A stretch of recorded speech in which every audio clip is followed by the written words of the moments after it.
తెలుగు రాజకీయాల్లో తరచూ కనిపించే దృశ్యమే ఇది. తెలంగాణ మాజీ సీఎం కేసీఆర్ తరచుగా ఏపీ మాజీ సీఎం చంద్రబాబు నాయుడుపై విమర్శలు గుప్పిస్తుంటారు.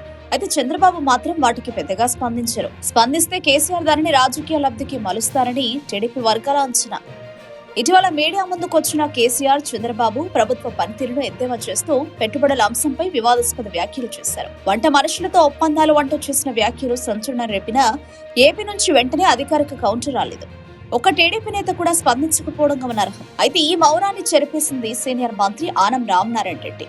ఆయన ఘాటుగా స్పందిస్తూ ప్రపంచమే చంద్రబాబును గుర్తిస్తే ఈ కేసీఆర్ గుర్తించకపోవడం ఒక లెక్క, ఓ పోవయ్యా అంటూ తీవ్ర వ్యాఖ్యలు చేశారు.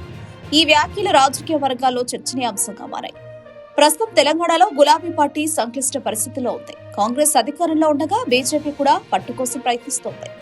ఈ పరిస్థితిలో పార్టీని నిలబెట్టుకునేందుకు కేసీఆర్ ఏపీ నేతలపై విమర్శలను ఆయుధంగా మార్చుకుంటున్నారని అభిప్రాయం వినిపిస్తోంది.